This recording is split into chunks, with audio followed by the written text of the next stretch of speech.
We're going to make use of Hydra, and this is a tool used by ethical hackers and security testers to crack passwords for various network services. It's like a digital lockpicker, but for online passwords with Hydra, you can quickly try loads of different passwords to break into different types of services like email, websites, or databases. It can crack over 40 different kinds of security protocols, including things like FTP, HTTP, and more. It was created back in 2000 by a group called the Hacker's Choice to show how network logins could be attacked. One cool thing about Hydra is that it can try multiple passwords at once, making the process faster compared to trying them one by one. Before we continue, let's talk about Rolladell.com. This is not another freelance marketplace. Rolladell was built for freelancers who value freedom, privacy, and control. This is where individuals and businesses of all sizes post their service and get hired in a flexible manner. Design, programming, copywriting, SEO, social media, marketing, and much more. There's a professional client waiting to pay for your service. After you've signed up, create proposal, describing your project by telling clients about your proposal. Boom. Receive messages from interested clients and work with them. Guess what? You can become a buyer and purchase services with your local payment options. You're in control. Visit Rolladell.com to get started now.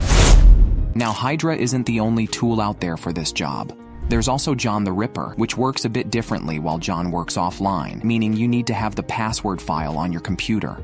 Hydra works online, meaning it tries passwords directly against the target system.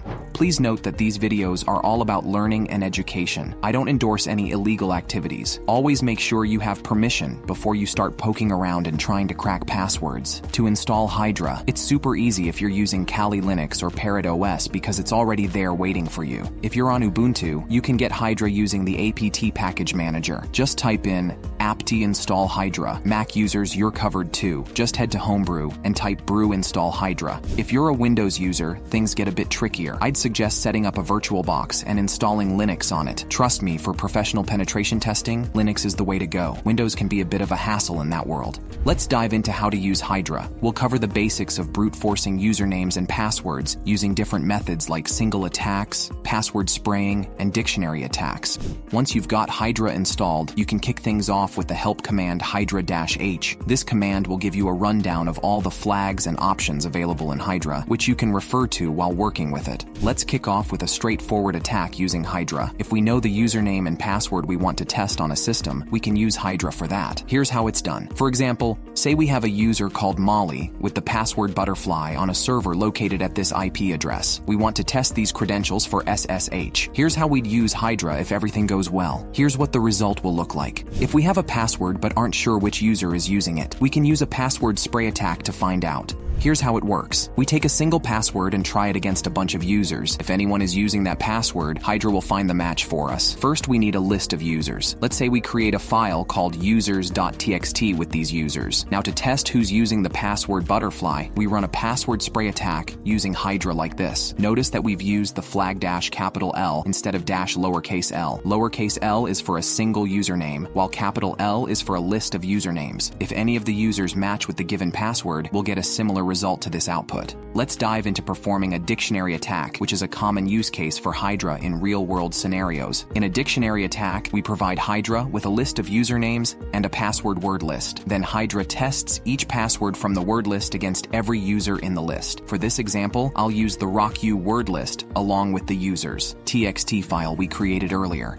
If you're using Kali Linux, you can find the rocku word list at usr/share/wordlists/rocku.txt. Here's the command for a dictionary attack. If the attack is successful, we'll see a result. Similar to the other commands, Hydra will highlight the successful username password combinations in green for all the matches. When running large brute force attacks, Hydra can be pretty silent, but if we need to make sure it's doing its job, there are two flags we can use. The verbosity-v flag shows us each login attempt for every username password combination.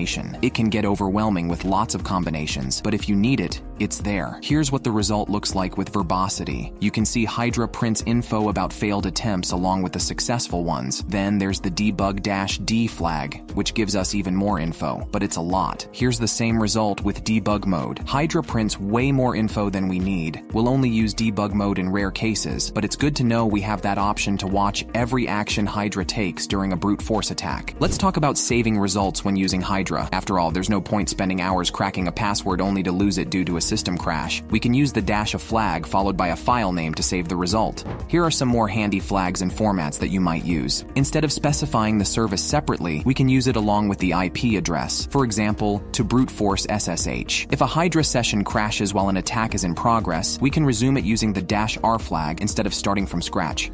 Sometimes system admins change the default ports for services. For example, FTP might run on port 3000 instead of 21. In those cases, we specify ports using the -S flag. What if we have multiple hosts to attack? Use the -M flag. The host file.txt will contain a list of IP addresses or host names instead of just one. If we have a specific set of username-password combinations we want to test, we can prepare a custom list for Hydra. For instance, we can create a list where each line contains a username and password separated by a semicolon like this. Then we use the flag C to tell Hydra to use these specific combinations instead of trying all possible combinations. This can significantly speed up a brute force attack. It's crucial to understand how to defend against these attacks. Remember, we're the good guys. First off, setting strong passwords is crucial. The stronger the password, the tougher it is for brute force techniques to crack it. Enforcing password policies like regular changes every few weeks adds another layer of defense. Unfortunately, many folks and businesses stick with the same passwords for years, leaving them wide open to brute force attacks. Limiting authorization attempts is another effective tactic. If we lock out accounts after just a few failed login tries, brute force attacks become much less effective. You've probably seen this in action on platforms like Google and Facebook, where your account gets locked if you mess up your login too many times. Finally, tools like reCAPTCHA can be a game changer since automation tools like Hydra can't solve CAPTCHAs like real humans can. Adding them to the login process can effectively thwart brute force attacks. Hydra is indeed a powerful tool to have in your pen testing arsenal. Its speed, flexibility, and modular architecture make it a go-to option for attacking services like SSH and FTP. With support for parallelization, Hydra can efficiently test multiple login attempts simultaneously, making it even more effective. Plus, its extensibility allows for the inclusion of new protocols and services, ensuring it stays relevant and adaptable in the ever-evolving landscape of network security testing. Overall, Hydra is a must-have for any serious penetration tester. Thanks for watching. Like and subscribe. See you in the next video.